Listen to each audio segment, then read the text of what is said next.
Castelo do Piauí, a 160 quilômetros da capital Teresina. Entre os 19 mil habitantes da pequena cidade, vive um homem conhecido pelas suas habilidades. Eu era um mentiroso. Eu cheguei a ter, de uma vez só, 5 amantes. Eu ligava para uma e dizia assim, hoje eu não posso sair com você que eu vou fazer compra em tal lugar. Hoje eu não vou sair porque eu não estou bem. Aí recebia a ligação de outra. Aí ela falava assim, não gagueja, porque se tu gaguejar é porque a outra está aí. Tinha vezes que eu desconfiava, mas tamanha era a importância ao trabalho que eu dava, que eu desconfiava, mas eu deixava para lá. Eu não procurava saber. A gente tinha comércio, a gente estava assim bem sucedido, a gente estava vivendo uma vida, né, de conquistas, comprava carros caro e eu focada muito nas lojas, trabalhando muito. Funcionária cuidava da casa, funcionária que cuidava dos filhos, funcionária que fazia tudo para os filhos e os filhos tipo que abandonado, a ponto que ele chegava assim e falava, eu tô saindo, onde você vai? Todo bem arrumado, todo cheiroso, mas onde você vai? Dessa forma. Não, eu vou até ali o contador. Não, eu vou até ali o banco. Cheiroso, bem arrumado. Na verdade, eu achava que eu estava arrebentando, eu era o bonitão. Eu nunca imaginava que eles queriam o meu dinheiro. Até porque eu pensava comigo, olha, eu tenho dinheiro, eu tenho um carrão, eu ando na cidade, o melhor carro é o meu. E eu achava que eu estava abafando. Então, eu pensava assim, elas não querem meu dinheiro. E no início, elas falavam, não quero saber do teu dinheiro. Eu quero é você. Mas lá na frente, no aniversário, data de aniversário, você não vai me dar nada. Piriguete, mulher casada, que tem seus maridos, mulher bonita, bem arrumada, mulher de academia, faz academia, mas cada um casada, cada um tinha seus maridos. Ela chegava com um bilhetezinho marcando o horário, o lugar que eles iam se encontrar. Ali, nós dois ali trabalhando, eu não conseguia perceber que dali elas pegavam, colocavam na mão dele. Mas eu não chegava até a ele para procurar. Por quê? Perguntar, porque eu tinha medo. Eu tinha medo. Eu imaginava. E se ele falar que tem uma outra mulher? E aí, o que vai acontecer de mim? O que eu fazia fora, todo aquele luxo que eu tinha, as coisas erradas que eu fazia, aquelas noites que eu saía com as amantes, começou o resultado vir contrário, porque aí atingiu o meu comércio. Começou eu a atrasar a prestação de carro que eu tinha comprado, coisas que nunca tinha acontecido comigo, atrasar pagamento de funcionário. Aquilo que eu achava que era bom, começou a ficar ruim, porque aí eu não tinha mais cabeça, nem para administrar o meu negócio e nem para cuidar das amantes que tinha também. A gente começou a fazer empréstimo, né? Para poder resolver, achando que ia resolver a situação, mas no caso só piorava, e aí ao ponto da gente não ter mais controle da situação, das lojas, perdendo as lojas, começamos a vender uma, começamos a vender outra, começamos a vender um caminhão, começamos a vender um carro, começava a vender outro. Quando eu vi um carro assim parar, eu imaginava, já é a cobrança, mais de 800 mil, como que nós ia pagar? E aí a ponto de eu ficar acamada, desesperada, chorando, não conseguir mais trabalhar, indo ao médico, né? E apareceu vários tipos de doença, assim de repente, de uma hora para outra. E ao ponto de eu chegar a tomar 8 remédios por dia. Nós já tínhamos gastado tudo e ela continuava doente. O desespero bateu em mim, foi quando um dia eu pensei assim, o problema é foi eu que causei todo esse problema. Então, eu vou resolver lá no Piauí. Ele chegou, falou assim, olha, você que está aí, talvez que você é uma pessoa que agora está querendo tirar a própria vida e você não vê outra saída. Esse pensamento de morte não é de Deus não, hein? Seus problemas Deus resolve. Não é nada para Deus. Eu tirei a corda do pescoço, desci, aí eu fui até a televisão.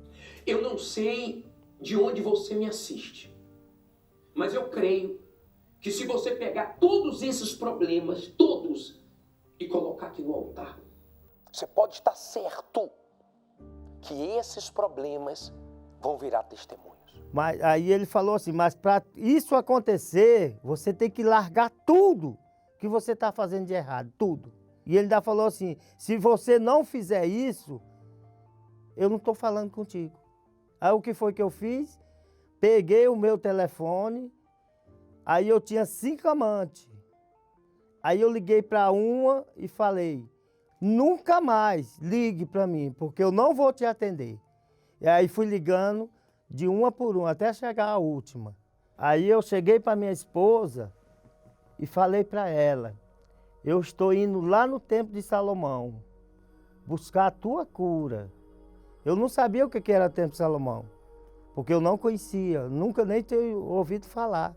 Foi a primeira vez. Aí eu peguei o ônibus lá na minha cidade, em Castelo, no Piauí, e vim diretamente aqui para o Templo de Salomão. 3 dias de viagem. 2.833 quilômetros. A disposição de fazer tudo diferente fez o João chegar neste lugar. Tudo que foi pregado naquele dia, naquela reunião, foi para mim. Eu entendi que o doente não era minha esposa. Na verdade, quem estava precisando de cura e de libertação era eu mesmo. Aí ele chamou na frente, ele disse, olha, você que está vindo de outro estado, e na tua cidade, aonde você chegar, você vai encontrar uma igreja universal mais próximo da sua casa. Aí eu falei assim, eu pensei assim, meu Deus, me enganaram. Falaram que era o Templo de Salomão. Mas na mesma hora eu disse, não, eu me apresento, eu vou. Quando eu cheguei lá na minha cidade, aí eu chamei a minha esposa, eu não fui nem desfazer a mala. Te arruma, porque nós vamos se apresentar a Deus na Igreja Universal. E 3 meses e meio eu fui curada. Cheguei ao ponto de não tomar mais nenhum remédio. Eu ouvi uma palavra que o homem de Deus falou, que eu gravei até hoje.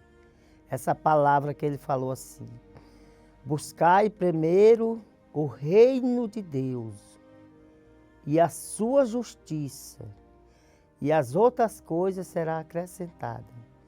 E aí, ouvindo aquela palavra, aí quando entrou na hora da busca, eu falei assim, meu Deus, o reino do mundo, o reino que eu queria, o império que eu tinha, esse eu conheci e não valeu nada para mim.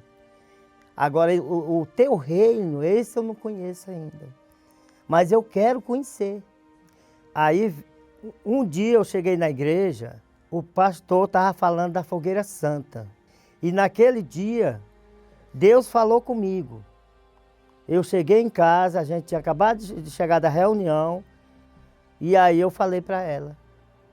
Eu falei para ela tudo que eu fazia. Nessa hora eu chorei, nessa hora eu desabei mesmo, fiquei de joelho, pedi perdão a ela.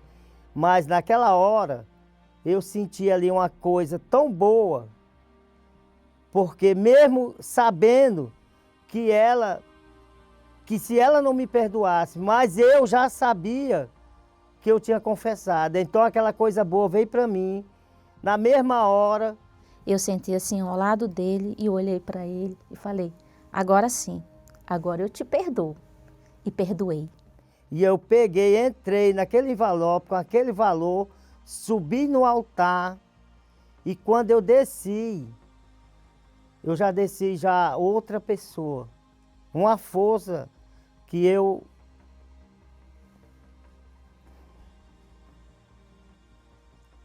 Desculpa. Ele testificou, filho, eu sou contigo. Eu estou aqui. Eu sou contigo. Essa foi a palavra que ele falou para mim. Eu já tinha recebido o Espírito Santo, a minha esposa também. Aí eu falei para ela, vamos para São Paulo, a gente vai começar a nossa vida lá. Já que aqui acabou tudo, então a gente vai começar a nossa vida lá em São Paulo. E aí, chegando em São Paulo, aí a gente foi buscar, eu fui buscar e ela também pela nossa vida sentimental. Nas palestras da terapia do amor, a gente aprendeu, né? Como antes a gente não tinha diálogo para conversar, foi a primeira coisa que a gente aprendeu na terapia do amor, concordância em tudo.